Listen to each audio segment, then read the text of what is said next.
Hello, welcome to your video lesson for today. Today we are going to be working on a very fundamental part of chemistry, which is ions. Now, ion is a short word with a very large impact on our curriculum. Now, an ion is an atom that has lost or gained electrons. So any atom that has lost or gained an electron, we can now call an ion.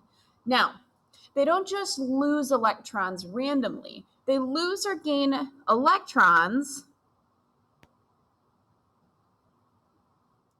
with a purpose, and their purpose is to make an octet. Now, an octet is a full valence shell. There's two ways to get to a full shell. You can fill the current valence shell,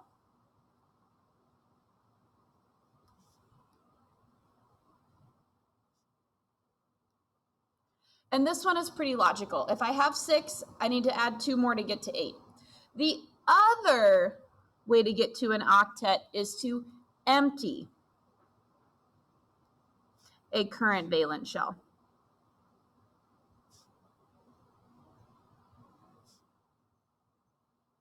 So what we're going to be doing today is a lot of drawings. We're going to draw some atoms.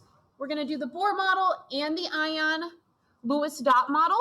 And we're going to show those electrons moving in order to fill or empty a shell. Now, big review. We'll start with magnesium.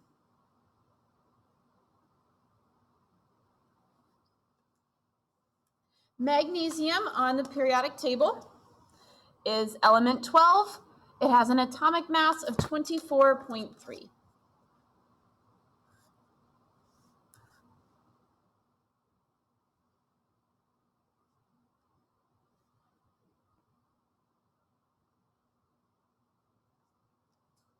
Now, all the way back to the first part of the unit. Magnesium is an atom. The atom magnesium contains 12 protons, and we know that because of the atomic number. The mass for magnesium is 24.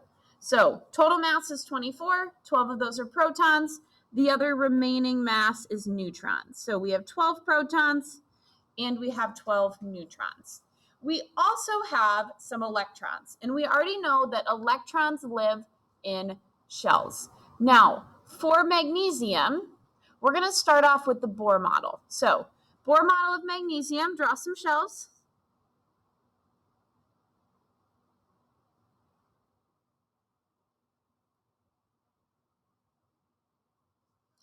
Okay.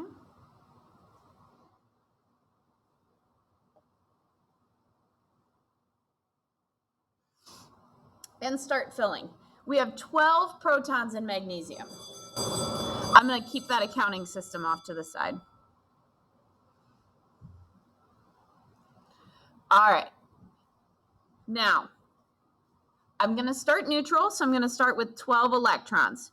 2 fit in the first shell, 8 more in the second shell, 4 corners first, then buddy them up. Now, my last 2 electrons are going to go by themselves in my outside or my valence shell. Now, my valence shell right now is shell number 3. There are 2 electrons in shell 3. For the atom magnesium. For the ion, I need to gain or lose electrons in order to fill or empty my valence shell.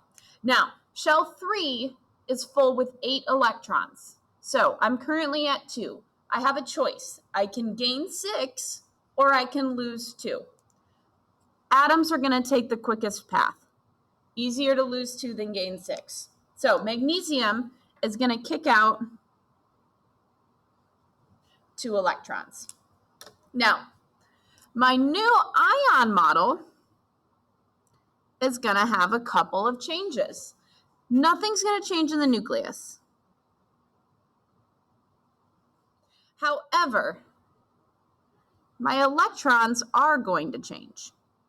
I didn't touch that first shell. That's a little bit why I color-coded. So my first shell still has 2.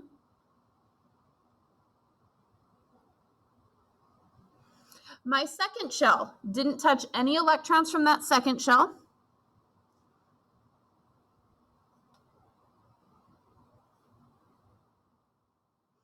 However, my third shell, which formerly held 2 electrons, is now empty. So I don't need to draw that third shell.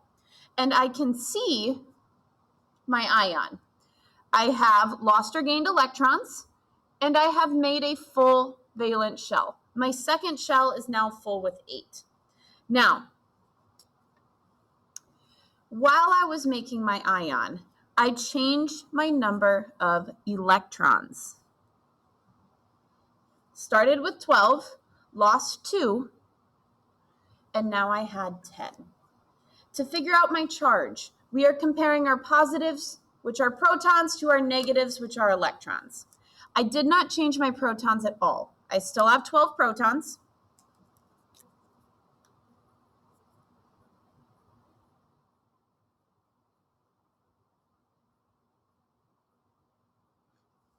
One, 2, 3, 4, 5, 6, 7, 8, 9, 10, 11, 12. My electrons, however, I did change. I started with 12, I lost 2. Now I'm down to 10.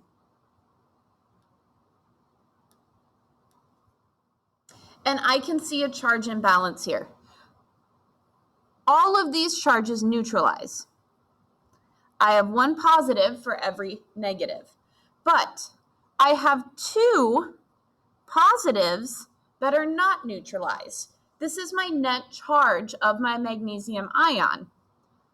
I don't have magnesium anymore. I have magnesium plus 2. You can also write it as 2 plus. The order doesn't matter here. But this is a Bohr model for the ion formation of an atom.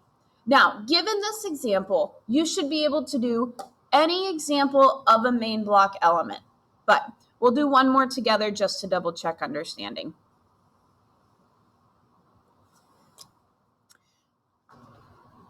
Let's do something reasonable to draw. Let's do phosphorus. Not reasonable to spell, though.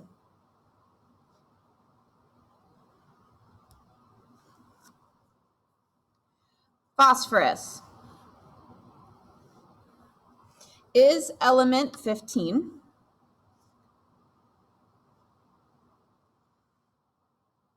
And it has an atomic mass of 30.97.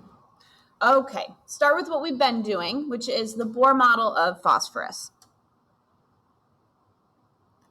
I'm going to make my nucleus a little bigger. My magnesium one was a little hard to see.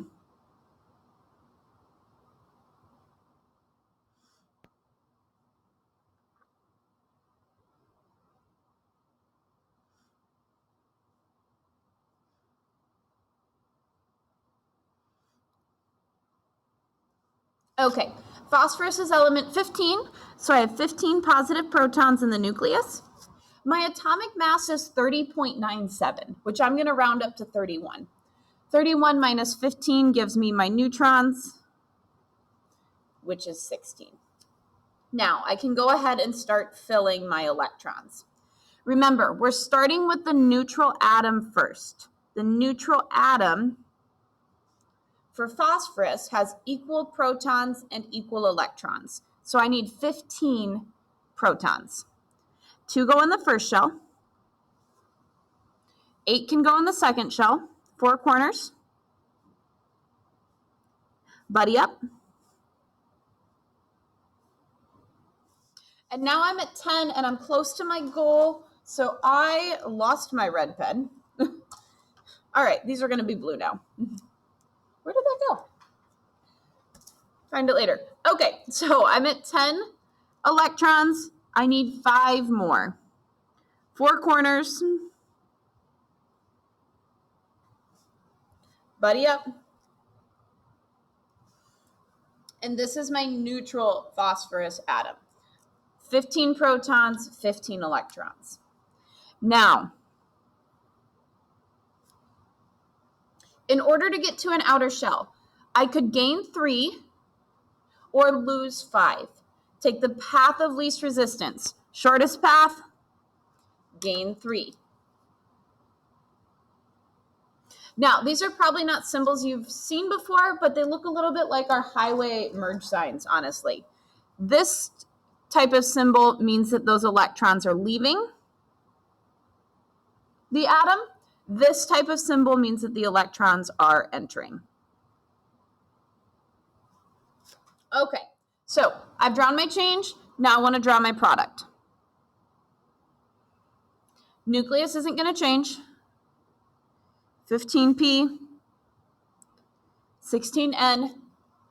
First 2 shells aren't going to change.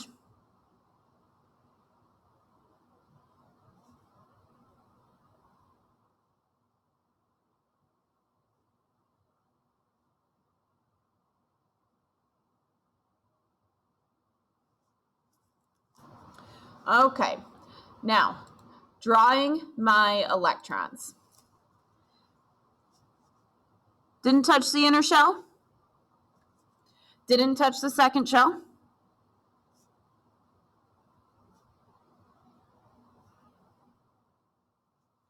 Third shell. Started with 5, added 3. I am going to end with 8 electrons in that third shell. 4 corners. Buddy up. Very, very easy to double check yourself here. If you do an ion formation right, you should always, always, always have a full outer shell of 8, unless you're hydrogen or helium or some of the tiny ones. But you should always, always, always have a full outer shell. Now, to figure out my ion, phosphorus has 15 protons, which means it has 15 positive charges. I'm going to put it over here.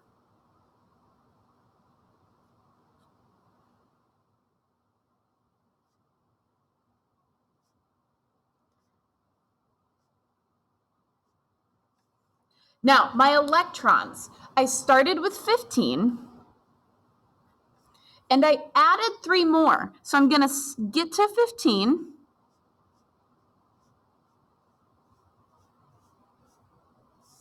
And then I'm going to add 3 more. Those first 15 are neutralized, and I can see my net ion charge of -3. So my ion here is P -3. And this is all you do for the Bohr model ion formation. Now, this is very, very long. A couple of you are probably wondering, do I have to draw all these dots every single time? No. You can do the Lewis dot ion formation pathway as well. But I like to show you the Bohr because this really demonstrates that you're emptying a shell to reveal a full shell underneath. But we will run through a couple with the shortcut.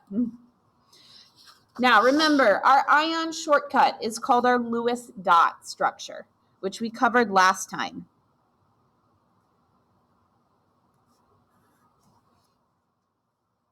Lewis dot structure can be gotten from our periodic table. So if you pull out your periodic table, after last class, hopefully you have these shortcuts written down.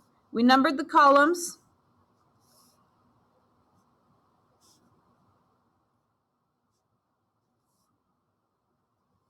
Skipping the middle and knowing that helium breaks a couple of the rules that we do. So I've got my periodic table. I've got my shortcut for valence electron shown. And I'm ready to work through my shortcut. Let's start with gallium. So we'll do gallium. Gallium is element 31. It is in column 3, so it is going to have 3 valence electrons.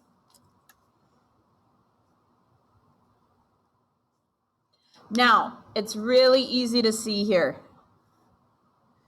Get to 8. Find 5 or lose 3, path of least resistance. Let's kick out 3.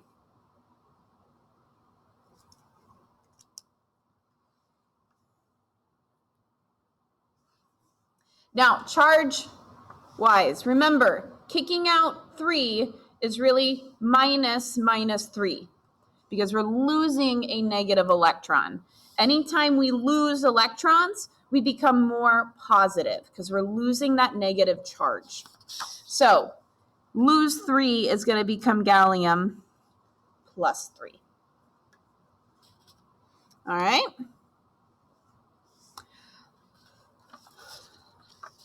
Let's try chlorine.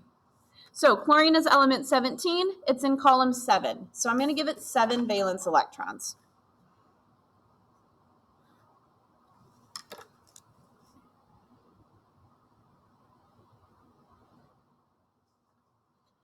Okay, path of least resistance. Chlorine can either lose 7 or gain 1 to get to 8. Gain 1. So we're going to show that electron entering the system.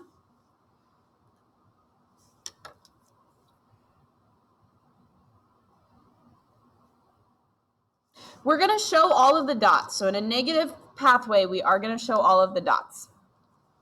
Now, this time, we are adding a negative charge, just like we did up here, adding a negative charge. So we're going to become more negative. NBCl minus 1. Only place this gets a little bit sticky is carbon. Carbon, element 6, column 4. Carbon gets 4 valence electrons.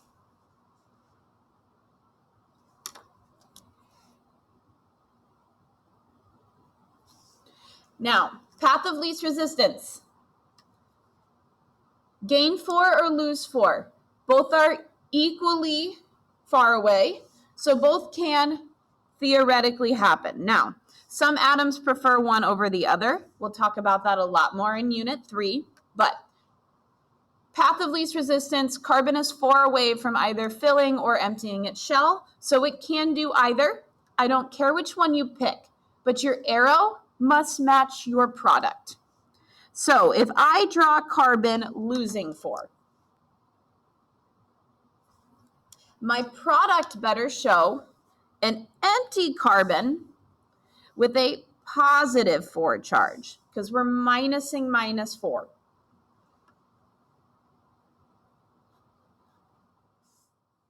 But you can also show the opposite, which would be still starting with 4. This time, instead of losing 4, I am going to gain 4. And instead of being empty, I am going to fill my current valence shell and have a charge of minus 4. Okay? Pretty straightforward. Count to 8. Fill or empty, get to 8. Now, I'm a big fan of shortcuts and a big fan of marking up your periodic table. So let's look for a shortcut, just like we had for valence electrons. Now, using probably the whole width of your paper, go ahead and draw a periodic table.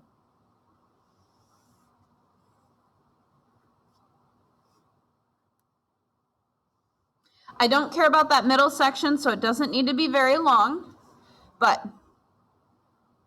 make sure you have the correct number of columns off to the side.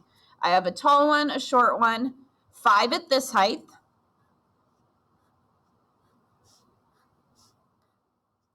and then one more tall one again. Okay, Now, doesn't really matter, can be any element in the column, so we're just going to say element X.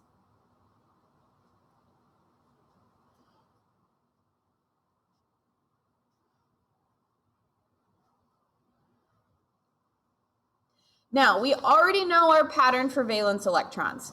Any element in column 1 gets 1 valence electron. There's my red pen. Any element in column 2 gets 2 valence electrons. Column 3 gets 3. 4 gets 4. And fill the rest.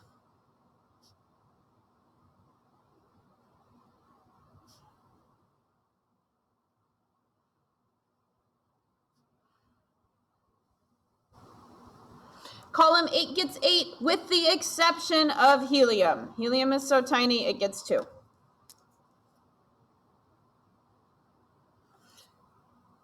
But column 8 gets 8 with the exception of helium. It is tiny, so it gets 2. Now, given that they all have the same number of valence electrons, and given that our valence electrons determine our ion, we can infer that our column also determines our ion, because any element in column 1 is going to reach an ion by losing 1 electron and therefore gaining a +1 charge. Any element in column 2 is going to gain an ion, going to become an ion by losing 2 electrons and therefore getting a +2 charge. You're probably picking up any element with 3 valence electrons reaches an ion by kicking out 3 and therefore becomes a +3 charge. Now, this one is messy. We can gain or lose. So you can become a positive or a -4. And that's our notation for that. We can gain or lose. Once we get over 4, though, everybody is closer to an ion by gaining. So column 5 has 5 valence electrons. Quickest way to get to 8 is to add 3.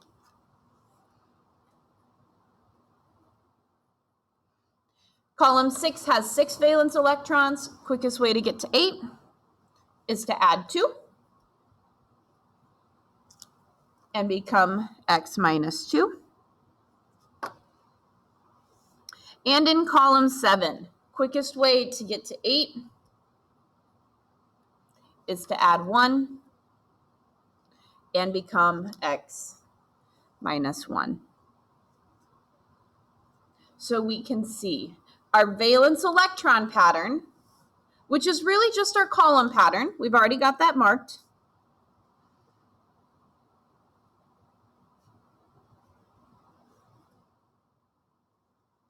Gives us our ion pattern, except for something weird in column 8.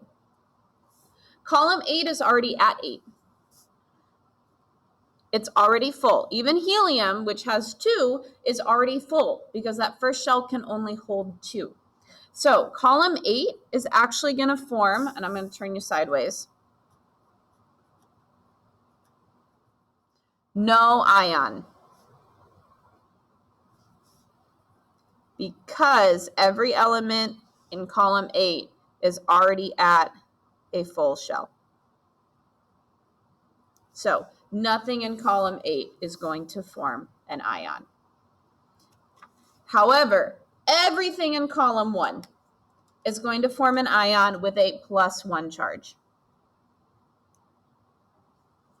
Everything in column 2 is going to be a +2.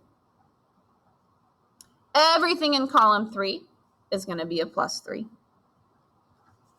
Column 4 is our flip. We can be a positive or a minus 4.